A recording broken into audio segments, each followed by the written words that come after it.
इस मोर्चे का जितने दिन ही चलता रहेगा उतने दिन ही बीजेपी का ग्राफ नीचे होगा। आपसे आप ध्यान से सुन लेना, बीजेपी अंदर से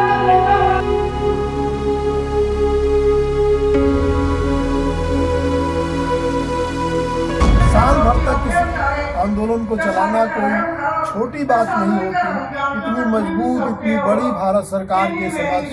लेकिन आपने इस आंदोलन को साल भर चलाया, तो साल भर के दौरान आपने क्या उपलब्धियां हासिल की और क्या चुनौतियां, क्या चीज़ें बची हुई हैं जिनको लेकर के अभी आंदोलन आप जारी रखेंगे? पहली बार है ये हिंदुस्तान में एक इशू के ऊपर साझा मत बनाया कि इसके ऊपर आंदोलन करना चाहिए सरकार के खिलाफ। आंदोलन करने के बाद इकट्ठे किया, और ये सबसे महत्वपूर्ण बात, एक तो सबसे बड़ी बात मुझे।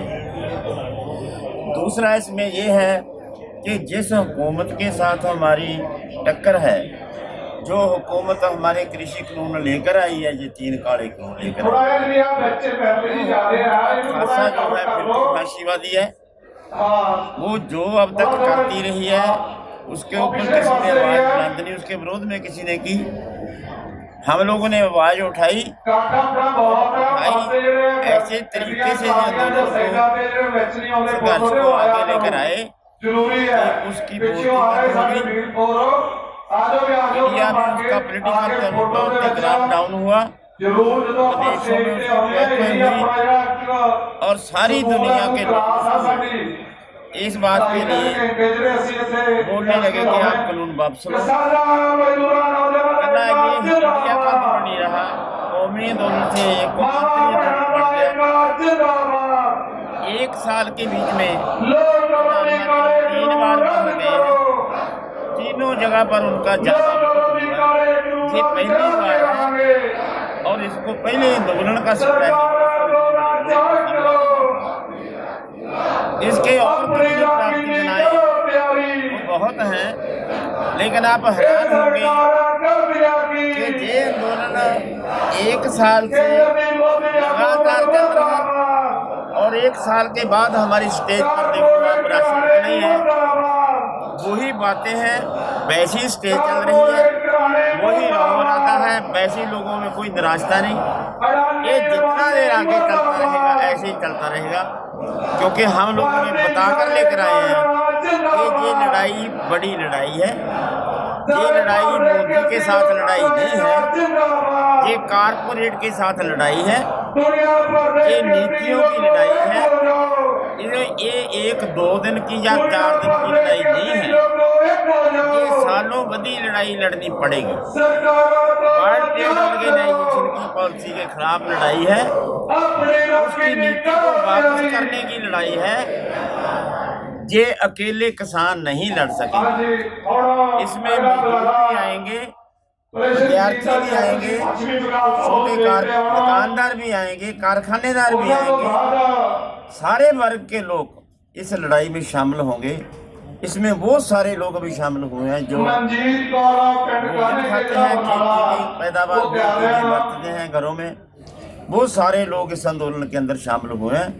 ये अभी किसान आंदोलन नहीं रहा, जन आंदोलन बन गया। इंडिया के लोगों का, इंडिया के लोग वर्सेस केंद्र की बीजेपी सरकार, ये लड़ाई बन गई। ये लड़ाई बनाने में हम कामयाब हुए हैं, ये हमारी सबसे बड़ी लड़ाई है। राणा जी, आप इसको किसान आंदोलन से जन आंदोलन बनते हुए देख रहे हैं, और आप कह रहे हैं कि एक जन आंदोलन बन गया। जन आंदोलन जब बनता है तो बड़ा प्रभाव होता है, और अभी जो है कई राज्यों के लगभग आधा दर्जन राज्यों के चुनाव होने वाले हैं। तो आपको क्या लगता है कि आपके इस जन आंदोलन का प्रभाव उन चुनावों पर पड़ेगा? भारतीय जनता पार्टी या जो भी जहाँ कि केंद्र को समर्थन देने वाली पार्टियां सरकार में हैं, सत्ता में हैं, उनको कोई पराजय का सामना करना पड़ेगा, या आपको जो है उसके लिए और लंबा इंतजार करना पड़ेगा? देखिए साथी, हमें ये तो पता है कि आंदोलन के प्रभाव का जो जायजा बनाते हैं हम भी, ये जन आंदोलन बन गए। वो हम कभी जब कॉल देते हैं ऑल इंडिया पद्धर की, तो उसको समर्थन किस किस लोगों ने दिया, किसके कौन कौन से हिस्से इसमें शामिल हुए, उससे पता चलता है भी जन आंदोलन बन गया जी। दूसरी बात रही इलेक्शन की बात। इलेक्शन के अंदर तो बहुत सारे पत्ते चला लेते हैं जी। ईवीएम वाला पत्ता भी चल जाता है, पैसे वाला पत्ता भी चल जाता है, गुंडागर्दी वाला पत्ता भी चल जाता है, और परसेंटेज कम होने के बाद वोट जीत जाते हैं, ये पत्ते भी चल जाते हैं। डिस्ट्रीब्यूट हो जाती है वोट, 30% के ऊपर सरकार बन जाती है, लेकिन वो 90-70% लोग तो फिर उसके एंटी होते हैं। ऐसे इलेक्शन के अंदर क्या होगा क्या नहीं होगा, इसके बारे में हम नहीं कह सकते बहुता, लेकिन इतना कह सकते हैं कि इनका विरोध जहां भी जाएंगे इनको करना, जहां भी जाएंगे इनको विरोध का सामना करना पड़ेगा। इंडिया में जितनी स्टेटों में अभी इलेक्शन हो रही है, अभी पंजाब की हालत देख लेगा, अभी पंजाब में ये बाहर नहीं निकल सकते। हरियाणा में बीजेपी की सरकार, हरियाणा में इनका बाहर निकलना मुश्किल है। और यूपी के अंदर अभी आंदोलन शुरू हुआ है, जो जय मिश्रा ने कार्रवाई किया है लखनऊ की घटना, आपके आप उससे वो कल की घटना हुई आपके सामने हुई है।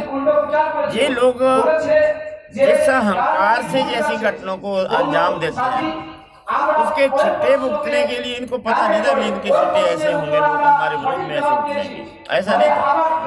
ये पहले करते रहे ऐसा सारा कुछ, इनको किसी ने नहीं पूछा। इस बार इनकी बेटे को जेल में जाना पड़ गया। ठीक है जी, इनको के मालिक हैं, ये इनकी नीति पॉलिसी ऐसी है कि एक मुस्लिम का पिता अभी भी राजगृह में होते हुए वो पहले स्टेटमेंट कि अगर मेरा लड़का इस घटना के अंदर शामिल हुआ मगर वो तो साबित हो गया, जेल में भी चला गया।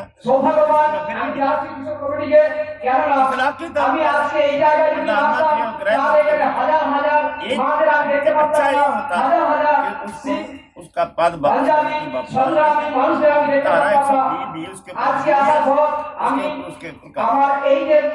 लेकिन ऐसा नहीं होगा। एक आंदोलन के अंदर वोटों के आने वाले समय में राज्यों में ऐसा ये करते रहे हैं, दबाव से वोट ले लेते हैं, पोलिंग पर भी कब्जा कर लेते हैं, बूथिंग पर भी कब्जा करेंगे।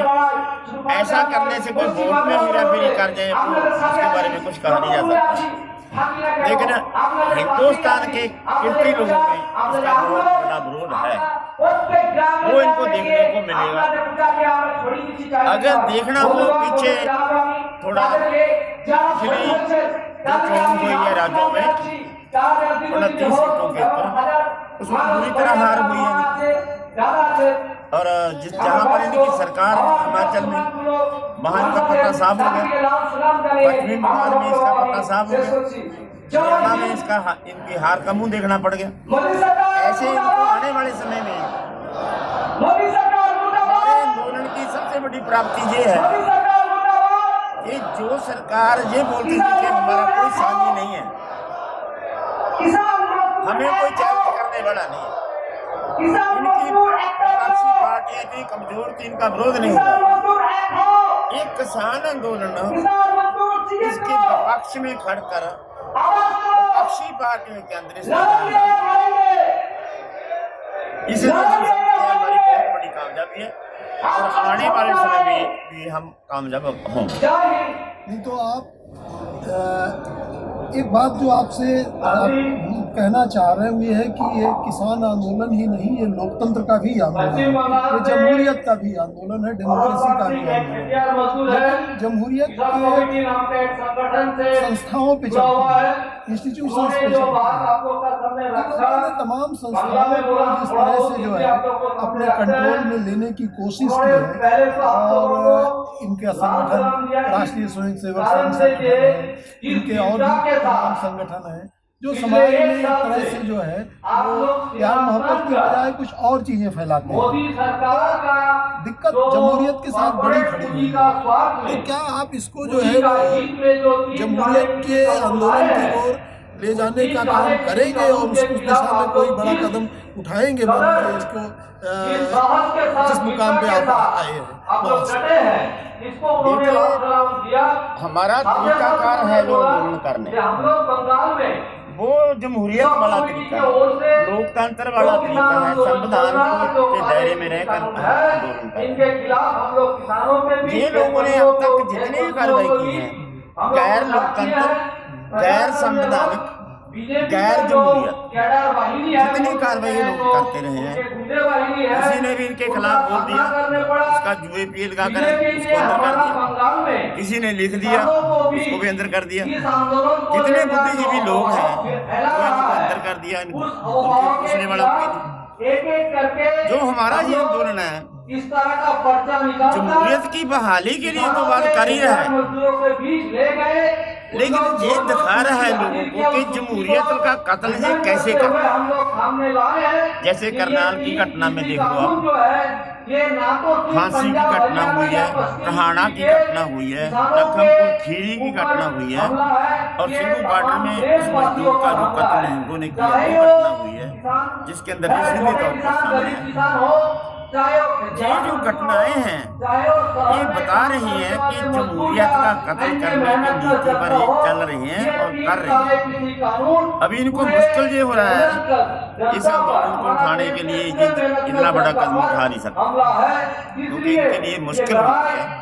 इनको दिख रहा है कि बड़ी जमात के साथ टक्कर, नहीं तो इनको कम के हमें मारकर बुला देते हैं। इसलिए हम इस बात को बहुत ध्यान में रख के आंदोलन कर रहे हैं। हमारे बहुत सारे हरियाणा वाले साथी बोलते हैं कोई करड़ा प्रोग्राम दो, नाके तोड़ते हैं, दिल्ली में जाएंगे, पीएम हाउस घेरो, पार्लियामेंट घेरो, लेकिन हम जानते हैं इनका खासा क्या है। जे हमें खालिस्तानी बोलते हैं, जे हमें माओवादी बोलते हैं, जे हमें बचौलिए बोलते हैं, जे कांग्रेस के भेजे हुए हैं, क्या नहीं बोलते हमारे लिए, लेकिन हमने सारे के सारे इनके पत्ते पीट दिए। इनको जितनी भी चाल चाहिए सारी खत्म कर दिया हमने दिखा दिया कि हम ठीक हैं। और दुनिया के अंदर ये बात जग जाहिर है कि एक फांसीवादी हुकूमत ने जितनी नीति चलानी थी अभी तक आंदोलन को फेल करने 26 जनवरी से लेकर आज तक जितनी इन्हें नीति चलाई है सारी की सारी आंदोलन ने फेल कर, और हमें इसमें इसी में जमहूरियत की जिंद जान। 26 नवंबर को संविधान दिवस आ रहा है, आप लोग 26 नवंबर को ही दिल्ली को घेरने आए थे, तो साल भर पूरा हो रहा है। इस 26 नवंबर को संविधान दिवस पर कोई बड़ा कार्यक्रम आप लेने जा रहे हैं? 26 नवंबर का ऑलरेडी साथी हमने लिख दिया है। 26 नवंबर को हम ऑल इंडिया का प्रोग्राम कर रहे हैं जमहूरियत दिवस के ऊपर, कि हमने जमहूरियत की कैसे रक्षा की, ये जमहूरियत के कातिल कैसे हैं। सारे हिंदुस्तान की कैपिटल के ऊपर, या डिस्ट्रिक्ट हेडक्वार्टरों के ऊपर, या अपनी किसी भी स्टेट के अंदर बड़े शहरों के बड़े इकट्ठ करके वो उस दिन का प्रोग्राम करें। और जितनी आज की स्टेट हैं, यूपी, पश्चिमी यूपी, दिल्ली, राजस्थान और ये हरियाणा और पंजाब का कुछ इधर का हिस्सा, उसके सारे साथी इस मोर्चे के अंदर उस दिन रश करेंगे। इधर कट ज्यादा नहीं करेंगे, 6 के 6 बार्डरों के ऊपर बड़े कट होंगे, और सारे हिंदुस्तान के अंदर बड़े बड़े कट शहरों में, कैपिटल में, डिस्ट्रिक्ट हेडक्वार्टर में होंगे। और उसी दिन CTU की सेंट्रल ट्रेड यूनियन की हड़ताल है, वो भी अपने तौर पर अपनी देश भर की हड़ताल कर रहे हैं उसी दिन की। उसी दिन जितनी विद्यार्थी और मजदूर जथेबंदियां स्टेटों में और बेरोजगार जथेबंदियां, उनको भी साथ में लेकर उनको भी कॉल करें, जो भी आए वो भी शमूलियत करें उसको, मतलब ऑल इंडिया के ट्रेड ऑर्गेनाइजेशन के लिए वो कहा। एक बात तो आप भी महसूस करेंगे कि ये लड़ाई आपको सिर्फ 3 कानूनों को वापस लेने की नहीं है, लड़ाई उससे बड़ी है। जो आपने कहा है कि जन आंदोलन है, जो मूल्य की लड़ाई है, और उन मूल्यों की लड़ाई है जो हमारे पुरखों ने, भगत सिंह ने, गांधी जी ने, अम्बेडकर बाबा साहब ने, सब लोगों ने लेके आजादी की लड़ाई लड़ी और संविधान बनाया। उन मूल्यों की हिफाजत की लड़ाई है, उन मूल्यों पर आप खतरा महसूस कर रहे हैं। तो उसके लिए ये जो मान लीजिए कानून वापस हो गए तो क्या आप खामोश बैठ जाएंगे, या उसके बाद अभी 300-400 संगठनों से कोई एक बड़ा संगठन आप बनाएंगे और जो अलग अलग कार्यक्रम देश में लेते और चलाते रहेंगे, ताकि जो एक तरह से लोगों की जहनियत गड़बड़ाई है वो जहनियत आप ठीक करें।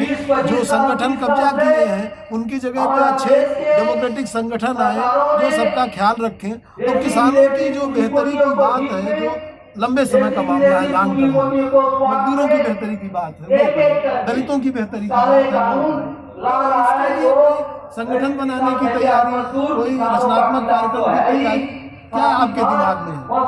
इनके साथ ही ये शुरू तो हुआ था 3 करोड़ से। अगर तो कानून वापस हो जाते शायद मकसद ये ना होता। इनके खिलाफ जब हम लोग इसके अंदर एक कानून वापस नहीं दिए, लड़ाई आगे चली गई। अभी इंट्रोडक्शन बढ़ गई, हम जानने लगे, आप हमें जानने लगे। ऐसे जितनी ऑल इंडिया की ऑर्गेनाइजेशन है, इनकलाबी ऑर्गेनाइजेशन है, इनकलाबी ऑर्गेनाइजेशन, एक दूसरे से अतलीफ जुड़ गए। जितने ट्रेड ऑर्गेनाइजेशन है ऑल इंडिया पदर के उनके हमारे साथ जुड़ गई। जितने मजदूर ऑर्गेनाइजेशन है ऑल इंडिया पदर के, स्टेट पदर के, उनके लेके एक दूसरे के साथ जुड़ गए। इसलिए ये तो पैदा हुआ है। यदि 3 करोड़ वापस भी हो जाए तो छोटी बात रहेगी, बात तो से आगे चलेगी। बेरोजगारी नहीं गई, कर्जा नहीं गया, खुदकुशी नहीं हुई, पब्लिक सेक्टर वापस नहीं हुआ, पब्लिक सेक्टर बेचे जा रहे हैं, जीडीपी डाउन हो रही है, देश की आर्थिकता डगमगा गई, बड़ी बातें खड़ी हुई हैं। इसलिए कानूनों से हमारे को की आर्थिक पैदा होने वाला नहीं है, बड़े आर्थिक पैदे की बातें पड़ी हुई हैं। इसलिए हम बोलते हैं भी बात आगे चलेगी। जन आंदोलन हम इसलिए बोल रहे हैं, जन आंदोलन का मतलब जनता का इकट्ठा होना नहीं, जन आंदोलन का मतलब ही जनता की ऐड होगी, उनकी मांगे ऐड होगी। इसलिए आंदोलन बहुत बड़ा होगा। इसलिए गुंजाइश है मजदूरों की,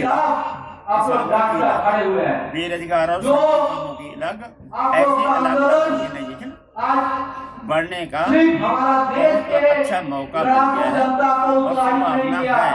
क्योंकि अभी हम जितने लोग हम तकरीबन 80-90 ऑर्गेनाइजेशन किसानी जो एक दूसरे के साथ जुड़े हुए पहलू है। आप लोग जिस समय हमारे में बहुत दूसरे के ख्यालों के जो मिलकर 10-20-15 ऑर्गेनाइजेशन बना के गुट में किसी दूसरे गुट के साथ, तीसरे गुट के साथ, ऐसे ऑल इंडिया बढ़ और ये जहाँ रुकेंगे ये फिर विदेशी ऑर्गेनाइजेशन के विदेशी ये बिशप पार्सन विदेश की पॉलिसी है, दुनिया की पॉलिसी है, तो शुभ संकेत है। ये ऑल वर्ल्ड के ऑर्गेनाइजेशन तो आप लोग सही कह रहे हैं, गरीब मेहनत कर जनता को आने सामने आ रही है। क्योंकि आप इतनी गहराई से चीजों को समझ रहे हैं, तो हम लोग भी लगभग 30 साल से ये जो लिबरलाइजेशन की पॉलिसी है, ग्लोबलाइजेशन की पॉलिसी है, या निजीकरण की, प्राइवेटाइजेशन की जो पॉलिसी है, ये लगभग 30 साल इसको चलते हुए हो गए। 1991 से आई है और ये बड़ी ताकत के साथ आई थी। इसके पीछे वर्ल्ड बैंक, IMF, WTO और बड़ी कंपनियां, बहुराष्ट्रीय कंपनियां दुनिया भर में इनकी नाकामी उजागर हुई। ये सब जगह एक तरह से चल नहीं पाई। हिंदुस्तान में या जहाँ कहीं भी ये तेजी से चल रही है, इन्होंने राष्ट्रवाद और एक तरह से जो है धार्मिक राष्ट्रवाद के कंधे पर सवारी कर ली है कि इसको बढ़ करके हम चले। तो भारत में एक तरह से गठजोड़ बन गया है कारपोरेट का और धर्म का गठजोड़ है। धर्म से जो राष्ट्रवाद निकलता है, भारत का राष्ट्रवाद धर्म का राष्ट्रवाद नहीं रहा है। ये इस इलाके में जितने लोग रहते हैं सब हिंदुस्तानी हैं, इस तरह का राष्ट्रवाद रहा है। तो ये जो है मतलब दुनिया भर में जो आर्थिक नीतियाँ विफल हो रही हैं और भारत में जो है फिर भी इनको बढ़ाए जा रहे हैं, तो क्या आपको उम्मीद है कि आप आर्थिक नीतियों के विकल्प में, इनके जवाब में कोई समाजवादी आर्थिक नीति, कोई लोकतांत्रिक आर्थिक नीति तैयार कर पाएंगे और वो लोगों को समझा पाएंगे कि ये जरूरी है, या यही चलता रहेगा, प्राइवेटाइजेशन होता रहेगा और सब होता रहेगा? तब तो खैर यही सांप्रदायिकता भी आती रहेगी, बहुसंख्यकवाद भी आता रहेगा, दोनों एक दूसरे के हमजोली बन करके आ रहे हैं। देखिए साथी, ये सवाल आपका राजनीतिक सवाल है, ट्रेड ऑर्गेनाइजेशन के पद्धर से ऊंचा सवाल है। ये एक पार्टी पॉलिसी का सवाल है बनता है, वैसे मेरी समझ के मुताबिक ये हमारा जो पद्धर है ट्रेड ऑर्गेनाइजेशन के आगे उसके पद्धर से ऊंचा सवाल है जी, क्योंकि एक देश की नीति जो बनती है उसको लागू जब करेंगे तो ये तो स्वाभाविक है जिन लोगों से वो नीति लागू होगी उनसे उनकी जेब से कुछ न कुछ जाएगा। जब उसकी जेब में जाएगा उनका रोजगार भी जाएगा, कारपोरेट को मुनाफा दिलाना है तो नीचे वाले लोगों की जेब से निकाल कर ही उनकी जेब में डालना। जब ऐसा होगा तो फिर विरोध उठना स्वाभाविक है। वो विरोध को कैसे दबाया जाए, उस विरोध के साथ कैसे निपटने के स्टेट, उसके लिए राष्ट्रवाद का नारा तो उसके बाद लिए लगाया, धार्मिकता नारा उसके लिए लगाया गया। राष्ट्रवाद का नारा का मतलब ये नहीं कि वो हिंदुओं को खुशहाल कर देंगे और मुसलमान लोग गरीब हो जाएंगे, ऐसा नहीं है। वो तो नारा सिर्फ लोगों को पाड़ कर और पीट कर कूट कर घर में घुसोने के चुप कराने के लिए है। वो लोगों की शक्ति को बांट कर खदेड़ देने की पॉलिसी है सिर्फ। वो पॉलिसी किसी को रोटी देने के लिए अभी हम मान जाएंगे। गुजरात के अंदर सारे हिंदू हैं, यूपी में है, यूपी के अंदर सारे हिंदू, वहाँ पर इनकलाब आ गया होता तो खुशहाल हो गए, फिर तो हम भी हिंदू बन जाते, हम भी हिंदू राष्ट्र को मान लेते। लेकिन हिंदू राष्ट्र का नारा जो है हिंदुओं को डेवलप करने के लिए, हिंदुओं की भावनाओं को के ऊपर खड़ के उनका आर्थिक चूल्हे की रोटी का नुकसान करने वाली नीति, वो नीति सबके ऊपर लागू होती है। कोई मुस्लिम हो, कोई सिख हो, कोई ईसाई हो, कोई हिंदू के पंडित हो, मतलब कारपोरेट को लूटने देने के लिए, कीर्ति की जेब से निकाल कर कारपोरेट देने के लिए जो भी पत्ते चलाए जाते हैं, वो कैसा भी पत्ता हो, उस चलाने से ये ग्रेज और चेंज करना का जरूरत है। पता चलाना, उसके लिए कानून कैसे बनाने हैं, उसके लिए धार्मिक पता कैसे चलना है, उसके लिए जात का पता कैसे चलना है, उसके लिए स्टेट का पता कैसे चलना है। ऐसी कोई भी पता चलाने से ये ग्रेज नहीं करेगी, क्योंकि ये लोगों को अंग्रेजों से सीखा है कि पाड़ के राज करना ठीक होता है। आगे हैं हमारे विद्यार्थी भी हैं, इसलिए इधर से हम सारी बातें उनके अंदर लेकर जाते हैं, हरियाणा में लोगों में लेकर जाते हैं। ये बहुत समझ में आ गई इनकी पॉलिसी, अभी ये पता नहीं। देखिए अब समाज में झगड़े भी हैं और झगड़े कई बार जो है फर्जी नहीं असली झगड़े भी होते हैं। तो जैसे मजदूर है, किसान है, उसके बीच में भी एक झगड़ा होता है। मजदूर ज़्यादा मजदूरी चाहेगा किसान से, किसान चाहेगा कम में काम होगा। इसी तरह से जो ऊंची जाति के लोग हैं वो छोटी जाति के लोगों से चाहेंगे कि तुम्हारा हक अभी कम रहे। या पंजाब में ही आपके बिहार से, यूपी से मजदूर जाते हैं तो उनको जो है ये है कि भाई वो ज़्यादा मजदूरी मांगते हैं। उनको शायद कहा भी गया कि जो है थोड़ा सा कम मजदूरी लो आप, जो है ये भी एक बात आई गई।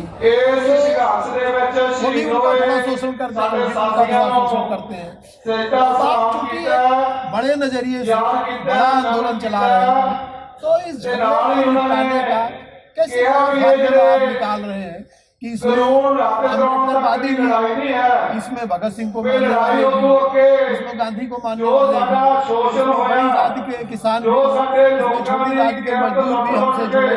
तो मजदूर और किसान का झगड़ा, बड़ी और छोटी जाति का झगड़ा, इसको कैसे आप आंदोलन ट्रेनिंग से, व्यवहार से कैसे इसको दूर करते हुए एक लोकतांत्रिक समाज को, क्योंकि क्रांति की प्रक्रिया थी। साथी जब हमने तो हमने कि ये बड़ी लड़ाई किसी एक बात की लड़ाई नहीं, एक जात की लड़ाई नहीं है, लड़ाई नहीं। चाहे वो फैक्ट्रियां की काम करने वाले मजदूर हो, हमारे ये ठीक है, मजदूरों के बीच में लड़ाई है,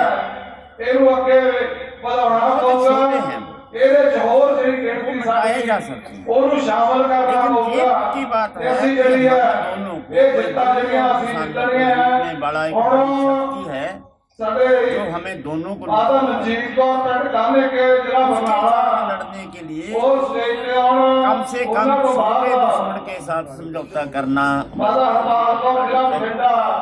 हम विद्यार्थियों के साथ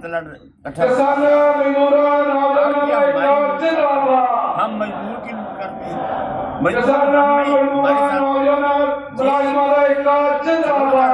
ये बात को छोड़कर कि अगर बड़े दुश्मन को हमारे दुश्मन नहीं है मजदूर, हम भी उनके दुश्मन नहीं, हमारे डिफरेंसेस हैं बहुत थोड़े हैं, कम हैं, बताया जा सकता, उनको साथ लेकर नहीं चलते, लड़ाई जीती नहीं जा सकती। सीधी सी बात, अब पंजाब में तो शुरू किया हुआ है और दूसरी स्टेटों में ये बात लेकर जब तक किसान, मजदूर, छोटा दुकानदार, छोटा सारा मुलाजम, बेरोजगार, विद्यार्थी इकट्ठे होकर, औरतें ये इकट्ठे होकर नहीं लड़ते, ये लड़ाई जीती नहीं जाएगी। लड़ाई बड़ी है, बेमेची है, इसको टक्कर देने के लिए हम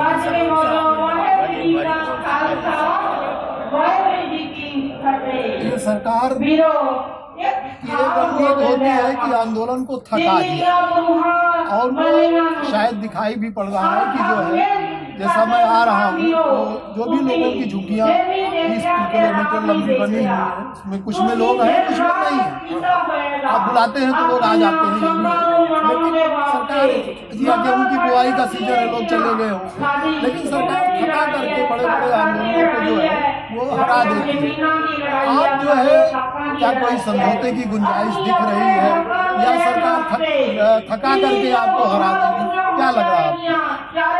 जिस सरकार को लगता होगा वे थका देंगे, थक जाना, निराश होना, वो हिस्से होते हैं जिसको पता नहीं होता, पहले जिसको हम बताया नहीं होता, भाई ये 2 दिन की लड़ाई है, तो जीतने के लिए वो 2 महीने भी ना जीत जाए, लेकिन हमने जिनको बोल कर लेकर आए, सालों की लड़ाई है, ये पड़ाव में हम लड़ाई संपूर्ण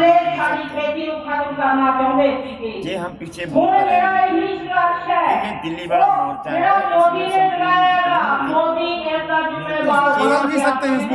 पड़ा है, एक दूसरा पड़ा है, एक पंजाब का पड़ा था, एक पड़ा पर लड़ाई। इस पड़ा में हम क्या क्या हासिल कर लेते हैं, वो उसके बाद में तीसरे पड़ा में लड़ाई। इसलिए हम निराश ही नहीं होने देंगे, जब ऐसी हालत होगी हम मोर्चे को दिशा तब्दील कर देंगे, ऐसी हालत होगी दूसरे कार्यक्रम बना, हम मोर्चे का दूसरा कोई कार्यक्रम बनाएंगे, इसकी दिशा तब्दील कर देंगे। लेकिन ये जो आप देख रहे हैं अभी कुछ दुनिया में आदमी नहीं है, ये तो काम की वजह से हमने छोड़ा हुआ है, बुआई का सीजन, क्योंकि मोर्चा लंबा है, हमने भी छोड़ दिया, जो भी छुट्टी मांगता उसको दे देते, उसमें भी जाओ, अरबी की बुआई का सीजन। हाँ जी हाँ, वो काम की वजह से है। वैसे तो देखो अपने स्टेज पर जाकर देखो, अपना पूरा लगा हुआ है, ऐसा कुछ नहीं। लंबे मोर्चे जब चलते हैं उसमें निराशता ना आए तो सब कुछ देखना पड़ता है। आप इंटरव्यू लेकर देखें, आप किसी के बीच में उससे पूछेगा कि भाई मोर्चा कब खत्म होगा, आप फिर इस बात की करेंगे, ये बोलेगा कि जीत कर जाएंगे, इसलिए हम सब कुछ देखकर समझ कर आए हैं। इस मोर्चे का जितने दिन ही चलता रहेगा उतने दिन ही बीजेपी का ग्राफ नीचे होगा, एक एक दिन। और आप मेरी बात आज सुन रही, रिकॉर्ड हो रही है, मेरी बातें रिकॉर्ड हो रही है, आपसे आप ध्यान से सुन लेना, बीजेपी अंदर से टूटेगी, ये अंदर से टूटेगी और इस मोर्चे की वजह से टूटेगी।